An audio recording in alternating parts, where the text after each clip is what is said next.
dianalisa secara hukum, kalau saya lihat payung hukumnya 2. Pertama adalah seseorang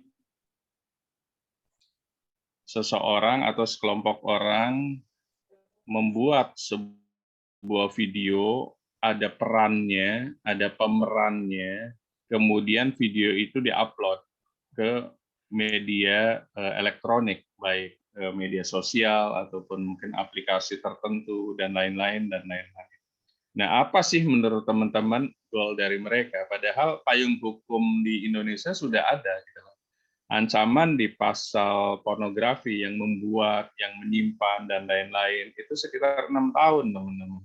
Kemudian di Undang-Undang ITE juga pasal 27 ayat 1 itu juga di atas 5 tahun juga gitu. Bahkan di pasal 6 di Undang-Undang pornografi itu melarang memperdengarkan, menyimpan menyimpan produk pornografi saja ancaman hukumannya 4 tahun, denda 2 miliar. Dan itu sudah ada sebenarnya payung hukum semuanya, tapi kenapa masih bisa terjadi gitu. Pemeran video porno dijerat Undang-Undang ITE nomor 19 tahun 2016 pasal 27 ayat 1. Kemudian di pasal Undang-Undang 45-nya, pasal 45-nya, itu kena 6 tahun, teman-teman. Kenapa sih? Apa sih goalnya mereka itu membuat video porno? Gitu. Padahal jelas ancaman hukumannya itu langsung ditahan. Nah, kita nanti korelasikan, teman-teman. Bagaimana dengan artis yang public figure yang lebih duluan terkenal? Kenapa mereka tidak dijerat? Contohnya yang tadi saya sampaikan, hanya Ariel saja yang kena. Kenapa Giselle tidak kena? Kenapa Luna Maya tidak kena? Kenapa Cut Tari tidak kena? Apa yang membuat penyidik itu bisa memilah gitu loh. Yang kena misalnya hanya apa gitu loh. Kalau public figure nggak boleh dipenjara misalnya. Nah itu coba kita gali. Nanti teman-teman yang mau bikin artikel coba di ini ya dibuat, ini menarik nih sebenarnya. Ada kontradiktif gitu, ada fairness.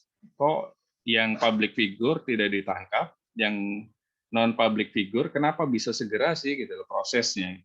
Padahal undang-undangnya sama di situ. Ada undang-undang perfilman, ada undang-undang terkait dengan KUHP kesusilaan, ada undang-undang ITE, ada undang-undang pornografi, ada undang-undang lembaga sensor film, ada PP lembaga sensor film dan lain-lain dan lain-lain. Fairness-nya di mana sih gitu? Kenapa public figure nggak bisa ditangkap padahal sudah sidang, sudah dijadiin tersangka. Tapi kenapa yang bukan public figure apa namanya bisa segera ditangkap oleh Krimsus biasanya? Karena ini kan memang kriminal khusus kan di sebuah polda. Kemudian terkait kompetensi absolut dan relatifnya, karena pada saat di-upload itu kan pasti memakai IP address, servernya ada di mana. Kenapa ditangkapnya misalnya Jakarta? Kenapa yang bisa menyidik adalah Jawa Timur dan lain-lain dan lain-lain. Mungkin preambul saya itu, jadi teman-teman harus lihat di Undang-Undang Pornografi pasal 8 juga, kemudian Undang-Undang ITE pasal 27 ayat 1, kemudian denda-dendanya, dan yang paling penting adalah kenapa masih marak sih gitu, peredaran video porno yang ada di saat ini. Apakah mereka pengen jadi crazy rich gitu, kayak cepat gitu. Karena dengan apa namanya usaha apalagi selain mempertontonkan pembuatan video porno gitu, dan pemerannya mereka yang buat yang pakai HP, pakai itu kenapa tidak kena gitu misalnya? Karena pasti sudah profesional kan, berarti ada orang lain pada saat membuat video tersebut, bukan mereka berdua kan. Tapi ada juga yang berdua, kemudian diupload oleh siapa? Saya lihat Krimsus kadangkala hanya ngejar siapa yang menyebarkan, bukan pembuatnya atau pelakunya. Jadi yang menyebarkan langsung masuk terkait dengan penyebaran konten-konten yang berbau kesusilaan. Mestinya pembuatnya juga kena, bukan hanya penyebar. Kalau penyebar ya dia juga jangan-jangan bukan penyebar yang pertama, dia hanya penyebar yang ketiga. Kemudian hilaf dia nyebarin ke Facebook atau kemana, dialah yang kena. Gitu. Karena IP address-nya sebenarnya mudah. Siapa yang pertama itu? Di Bareskrim tuh ada namanya alat yang bagus sekali kalau saya lihat. Saya pernah lihat di lantai 5 di Mabes Polri, itu alatnya bisa mendetek gitu loh. IP address yang melakukan attack, virus, dan bahkan penyebaran atau serangan hoax, serangan ke pemerintah Indonesia termasuk video porno. Mungkin teman-teman dilihat payung hukumnya ya. Jadi kita sama-sama belajar, ada pasal 27 ayat 1, barang siapa yang menyebarkan konten-konten yang terkait kesusilaan akan dihukum pasti di atas 5 tahun. Kemudian pasal 2-nya kan judi, pasal 3-nya pencemaran nama baik, pasal 4 terkait dengan pemerasan atau pengancaman, pasal 27. Kemudian undang-undang pornografi teman-teman harus lihat juga, kenapa hanya penyebar saja, tapi yang pelakunya itu lolos gitu lah. Ya dibuktikan dengan contoh misalnya Gisel lolos, Luna Maya lolos, Cut Tari lolos. Kenapa hanya penyebar saja? Kenapa nggak pembuatnya juga? Pembuatnya mungkin orang lain, kira-kira gitu. Jadi goal ini sebenarnya materi ini teman-teman untuk UTS, silakan nanti dilihat dari sisi agamanya kah, dilihat dari perspektif hukum undang-undang ITE-nya, dilihat dari perspektif undang-undang pornografinya, kemudian dibandingkan comparison law. Jadi perbandingan hukum gitu loh. Kenapa public figure tidak ditangkap? Kenapa hanya orang yang non public figure yang mayoritas ditangkap? Gitu. Jadi mungkin itu preambul saya, mukadimah saya. Nanti simpulan dan lain-lain silakan dilihat. Mungkin kalau Bang Mun dan Bang Fauji misalnya terkait dari kompetensi absolut dan relatif, artinya pengadilan mana atau direktorat krimsus mana yang berhak untuk menyidik kasus-kasus video porno tersebut gitu. Kenapa mayoritas cuma 2 kalau saya lihat di Jawa Timur dan di Jakarta. Padahal bisa jadi ada yang kasus yang di Yogyakarta, kan begitu kira-kira.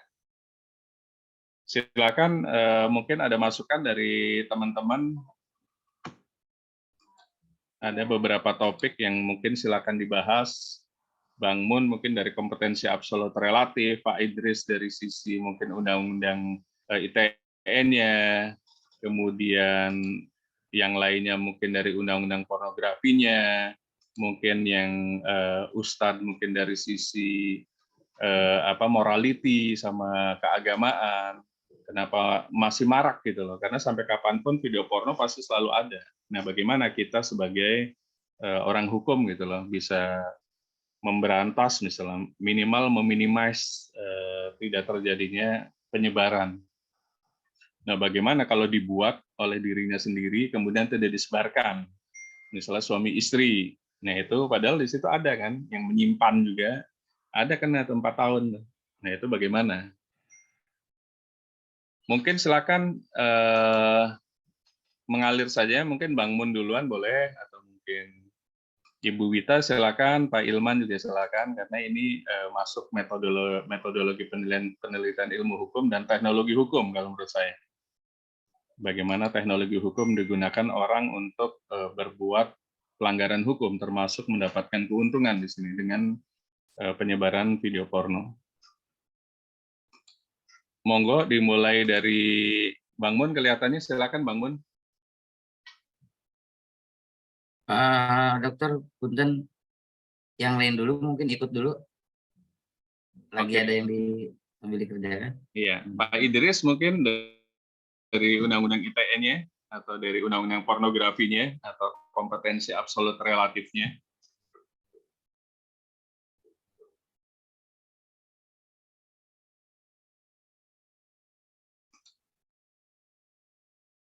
Atau Ibu Rianti dari sisi sisi perempuan. Kenapa sih masih marak gitu loh? Padahal payung hukumnya jelas itu 6 tahun gitu loh. Kenapa orang masih berani membuat video porno dan menyebarkan atau mendapatkan keuntungan? Mungkin silakan Ibu Wurianti atau Ibu Tika atau Ibu Wita yang sebagai perempuan dari sisi perspektif feminismenya.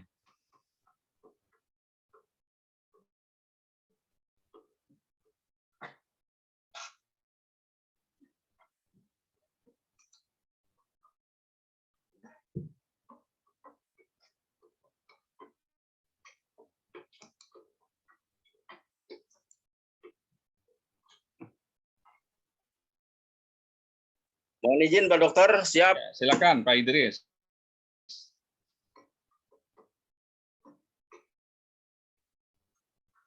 Pandang bahwa kenapa masih maraknya pornografi ini, tindakan asusila ini selalu seakan-akan tidak ada efek jerah di negara kita ini. Karena satu, bahwa perbuatan asusila ini sering dilakukan baik oleh pasangan sendiri maupun lain pasangan. Artinya pun yang belum pernah menikah banyak sekali terjadi. Satu, karena moralitas, kita melihat sisi dari moralitas seseorang, Pak Dokter ya.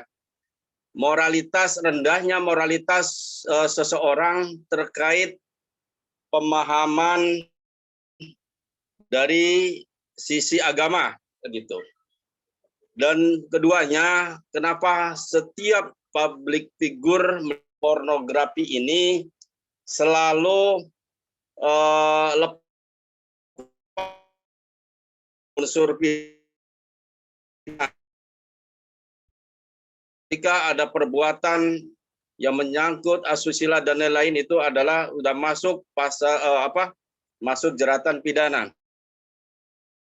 Sebuah public figure yang memiliki hal-hal yang bisa mengendalikan penyidik atau APH itu sendiri. Nah, perbandingannya terhadap wanita biasa atau orang yang biasa itu kenapa cepat? Seharusnya sebaliknya, public figure itu lebih cepat diproses secara hukum daripada ketimbang masyarakat biasa yang tidak menjadi public figure. Seperti itu. Nah, terus ada indikasi komersil. Jadi karena tadi faktor pengen terkenal, di samping itu mendapatkan keuntungan yang luar biasa, menjual belikan harga diri, martabat harga diri seseorang itu, yang artinya dia menutup segala-galanya tentang malu. Pak dosen. Jadi sementara kita melihat dari sisi-sisi baik dari unsur agama maupun unsur moralitas itu, Pak dosen. Terima kasih, ini untuk membuka lebih lanjutnya diskusi. Dan terima kasih Pak Dokter. Terima kasih Pak. Boleh Pak Dokter ikut. Baik, sedikit menambahkan saja untuk bahan diskusi.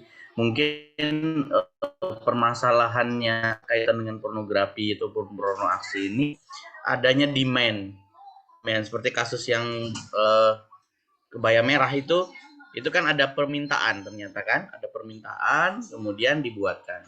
Nah, kemungkinan karena demand-nya yang besar inilah, maka dan di situ ada keuntungan, maka produktivitas dari pembuatan konten-konten pornografi ini mungkin menarik untuk dijadikan satu komoditi, mungkin seperti itu.